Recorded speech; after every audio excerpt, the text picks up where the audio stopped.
Good morning. It's July 12th, day 59. Really glad I got up early for that because the best colors were definitely before I would have even woken up on a normal day. So I'm glad I got a ride with that dude, giving me the inside info on the sunrise here. Unfortunately, when the sun actually peaked up above the mountains, the trail wrapped around a mountain away from the lake for like a mile. But it still looked cool when I rounded the corner. So I found out there's a water cache possibly that would shorten the water carry today by 8 miles, I think, or at least the first water carry today. We're going to have pretty much non-stop water carries for about the next 60 miles, and then it looks like after that water becomes more abundant again. But yeah, that water cache makes it so we're maybe like 15 miles from the water now, and stupid me forgot to get another bottle, but at least I am full on the capacity I do have. I've got 1.7 liters for 15 miles. Should be okay. Last report was 100 gallons at the water cache, and that was 10 days ago, but there's not many hikers around, so I'm pretty confident there's still going to be water there.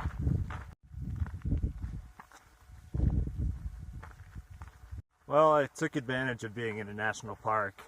There was an overlook and there was a bunch of people taking pictures of the sunrise.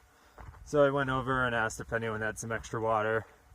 Told them it was going to be a long way to the next source and I might not have enough. And they had plenty. So I got to drink one of my bottles, refill it, get on top of the hydration for the day. I don't have any extra capacity, but at least I'm starting off today at a better spot. And I got to hang out and talk with them for like 5 minutes.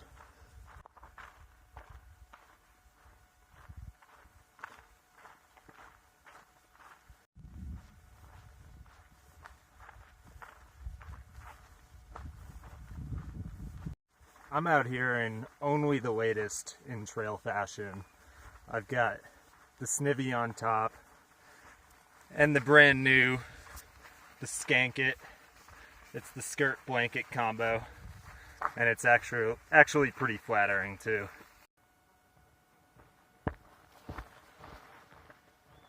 This has actually been pretty effective. The Skanket too.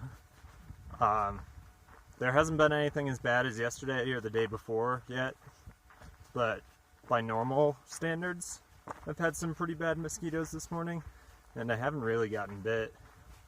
So that's definitely promising. The trade-off is going to be, though, once it gets later in the day and gets hotter. I'm completely covered right now.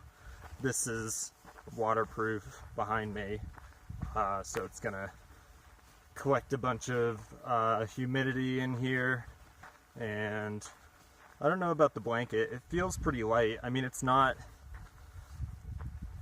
what you would think of for blanket material. It feels pretty similar to like the nylon pants I had actually.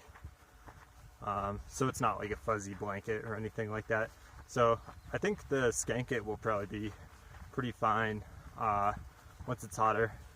I mean, it's breezy too.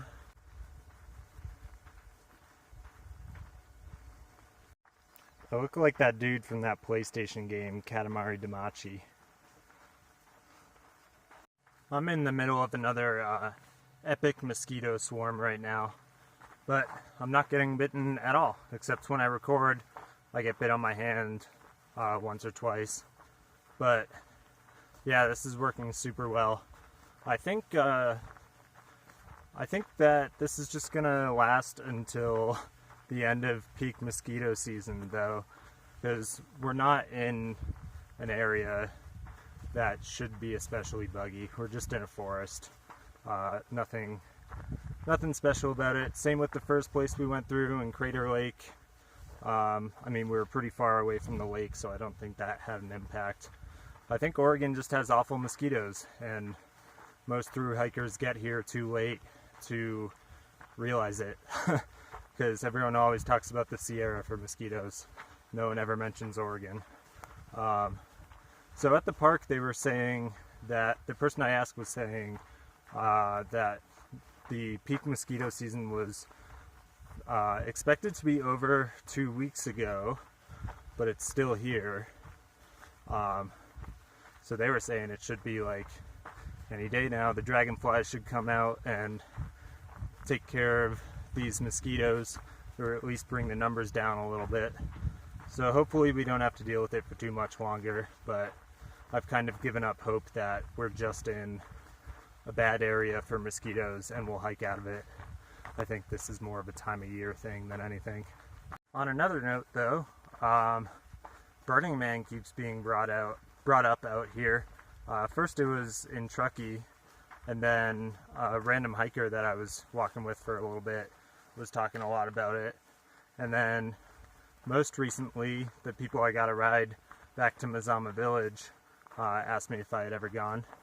So maybe that's a sign I should start looking into figuring out how to make that happen. I know it's August 26th this year. Might be a little late to prepare and everything, but if it does work out, I've already got my costume I'm wearing.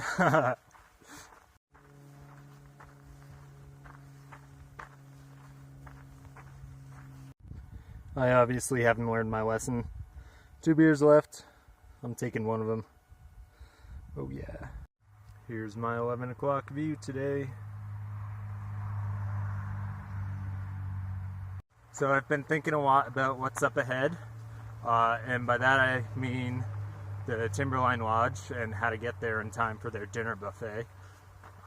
It's still a ways away, but I think I figured out how I can get there and still keep the pace that I want to. So it requires a bunch of really big days.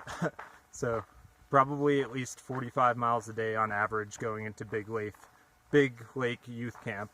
So that'll be, today might be longer.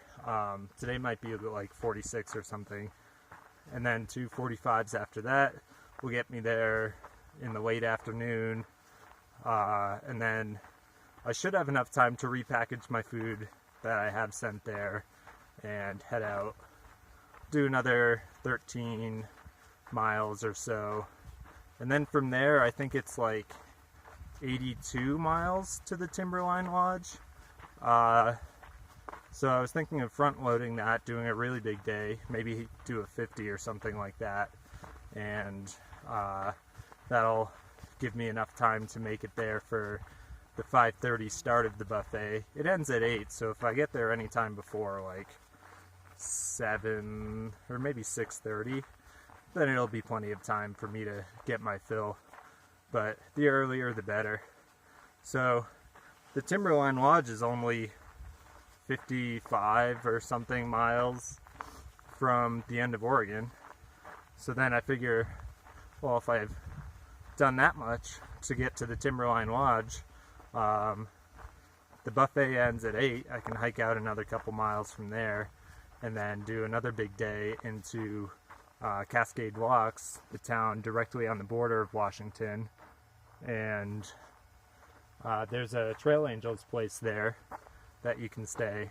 It's called Shrek's Swamp, and they've got everything.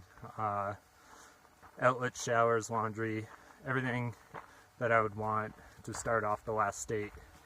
So that would leave me with about a 44 mile per day average in Oregon, finishing just over 10 days. But I think that's still kind of a good idea, because Oregon is supposed to be the easiest section, so I can sort of front load my work for the rest of the trail, and then that would only leave a 38 mile per day average in Washington to get me to the monument on July 31st. So I can sort of take it easy a little bit.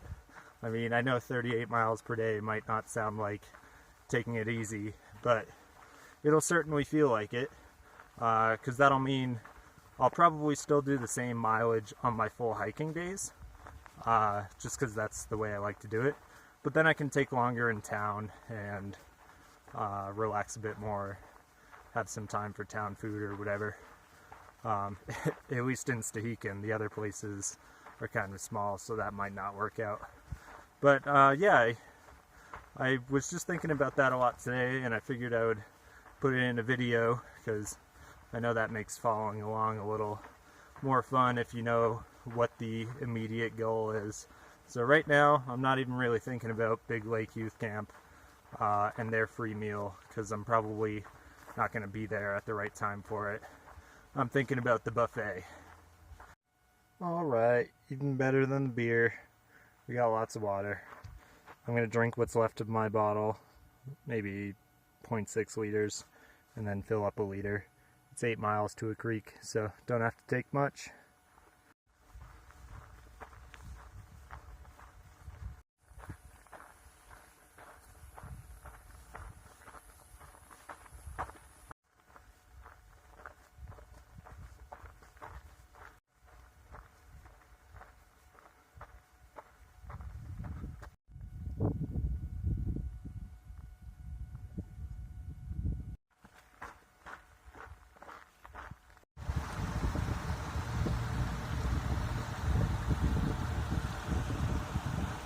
Oh man, that was an excellent water source. Not only was it so pretty, but that was ice cold water. So I dunked my hat, drank a little over a liter, and then dunked my hat again, then filled up my other bottle, started cold soaking a ramen meal because I've got too many dinners. I think I have like 1 or 2 extra. And then I dunked my hat again. Third tries the charm. I got it pretty much filled with water and then dumped it on my head while it was still filled. And that's refreshing. It's pretty hot today and I've got a climb coming up. Whew. 16 miles to the next water source, but it's off trail.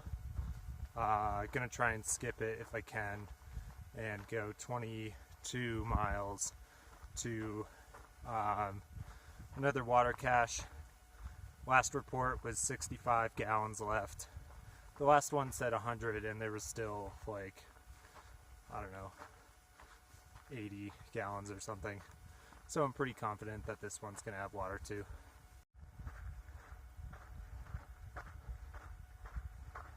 Hey, look at this. This is the first snow on trail in a long time.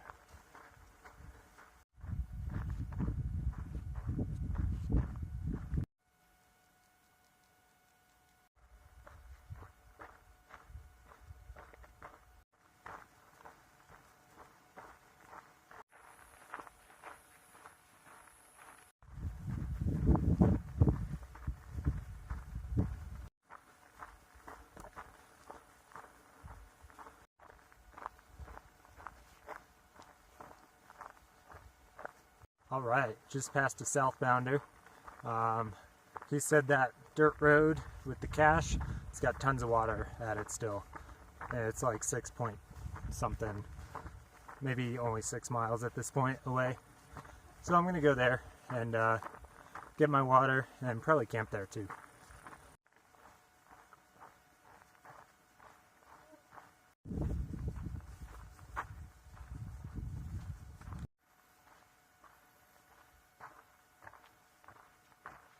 I'm at camp now. I think I got more mosquito bites in the 2 minutes it took me to fill my water than I did for the entire rest of the day. So, I mean, that's a good thing though. The Skanket's working, the Snivvy's working. Today was pretty long. I think it was like 47.6 miles, although I don't know exactly what the decimal point was because I don't know exactly where I camped on the West Rim Trail, but it was somewhere right around there. Definitely my longest day, which makes sense since I got up an hour early. So I'm going to get a good night's sleep tonight and then get back at it tomorrow.